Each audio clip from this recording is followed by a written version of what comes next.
इस आदमी को गौर से देखिए। गांव के अंदर रहता है, लुंगी पहनता है, साइकिल चलाता है, लेकिन इंडिया का सबसे प्रॉफिटेबल स्टार्टअप चलाता है। इनका प्रॉफिट है 2700 करोड़। 2700 करोड़ कितना होता है आप कल्पना करो। शार्क टैंक पर जो 6 जज बैठकर दुनिया को जज कर रहे होते हैं, उनमें से 5 के तो खुद के प्रॉफिट के अते पते नहीं है। और सबसे प्रॉफिटेबल है अमन गुप्ता। इनका प्रॉफिट है 68 करोड़। और जब ऐसे 38 अमन गुप्ता मिलेंगे तब होता है 2700 करोड़। अब ऐसे में ये व्यक्ति गांव में रहकर लुंगी पहनकर धंधा करता है, इतने पैसे कमाता है। इसके 180 से भी ज़्यादा देशों में व्यापार है। 6 करोड़ से भी ज़्यादा आज के समय में कस्टमर है। 11,000 से भी ज़्यादा कर्मचारी है। इनका रेवेन्यू है 7,000 करोड़ रुपए, प्रॉफिट है 2700 करोड़ और वैल्यूएशन है 40,000 करोड़ रुपए। इतना बड़ा एम्पायर इन्होंने बिना किसी लोन, बिना किसी इन्वेस्ट, सिर्फ खुद के पैसों से। इस व्यक्ति का नाम है श्रीधर वेम्बू और इसकी कंपनी का नाम है जोहो। इनको सरकार से पद्मश्री अवार्ड भी दिया गया है। लेकिन कौन है जोहो, क्या करता है जोहो, कैसे बन गया इतना बड़ा आदमी, कैसे की शुरुआत, मार्केटिंग कैसे करता है, हमने तो कभी जोहो का नाम ही नहीं सुना।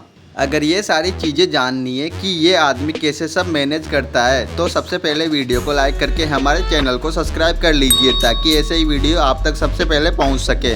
श्रीधर वेम्बू का जन्म तमिलनाडु के एक छोटे से गांव में हुआ। इनका पूरा परिवार खेती करता था। फिर कुछ समय के बाद इनके पिताजी चेन्नई में शिफ्ट हो गए और हाईकोर्ट में स्टेनोग्राफर का काम किया।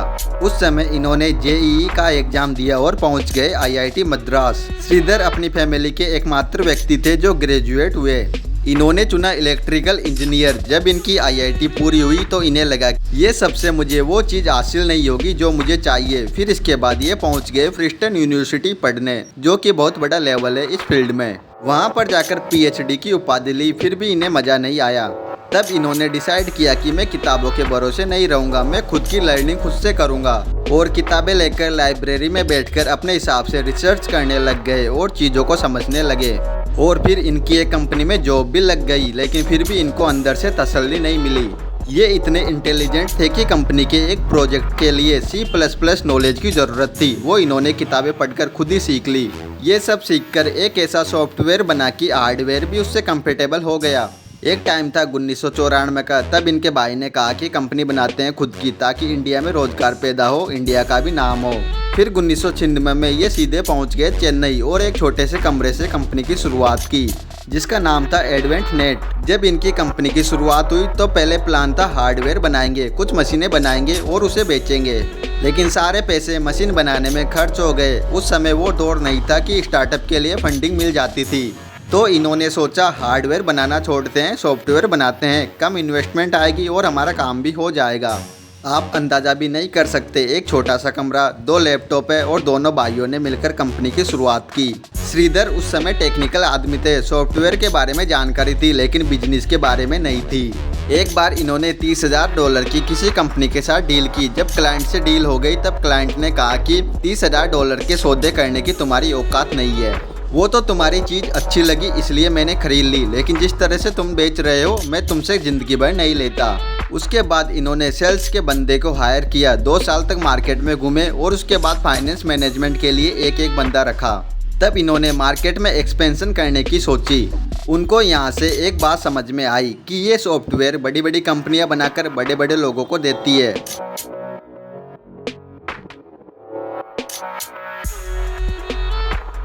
इस तरह 1948 में इन्हें बहुत बड़ा ऑर्डर मिला और कंपनी को रेवेन्यू $1 मिलियन, यानी कि आज की डेट में 8 करोड़ रुपए तक पहुंच गया।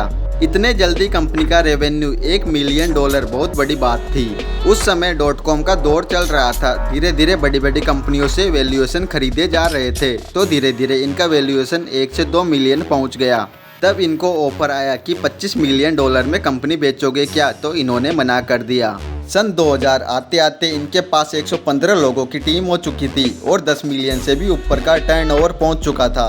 अब बात करते हैं इनके स्ट्रगल की। ऐसा तो नहीं हो सकता कि इतनी बड़ी कंपनी बिना मेहनत के खड़ी हो गई। सन 2000 में .com बस्ट हुआ था। नेस्डैक 50,000 पॉइंट पर बैठा था, कुछ ही समय में टूटकर 1140 पर आ गया। बड़ी बड़ी कंपनियों के 80% शेयर गिर गए। अब इनका तो वो छोटा सा बिजनेस था, हालांकि ये कंपनी शेयर मार्केट में लिस्टेड नहीं थी। अब इनके 80% क्लाइंट रातों रात बर्बाद हो गए। इस समय श्रीधर की बुद्धिमानी काम आई। ये जो भी कमाते थे फालतू या इधर उधर इन्वेस्ट नहीं करते, ये बचा कर रखते थे। इन्होंने सोचा जब तक ये सब कुछ ठीक नहीं होगा, अपने पास 10-12 महीनों का केस है, और 115 लोगों की टीम को कंपनी से भी नहीं निकाला। अब इन्होंने इन्हीं 115 लोगों से कहा काम तो है नहीं, चलो बैठकर सोचो, रिसर्च करो मार्केट में क्या चीज़ें नई आ सकती है, क्या नया प्रोडक्ट मार्केट में लाया जा सकता है। उन्होंने एक चीज़ बनाई, मैनेज इंजन, जो आज अच्छा खासा रेवेन्यू देता है। उस समय इन्होंने एक चीज़ और सोची कि हम क्लाउड सरफेस पर चले जाए, मेन सर्वर हम रखें और उसे क्लाउड पर दे दें। और उसी समय मार्केट में आती है जोहो। उन्होंने सोचा एक सॉफ्टवेयर बनाते हैं, सॉफ्टवेयर का नाम होगा जोहो।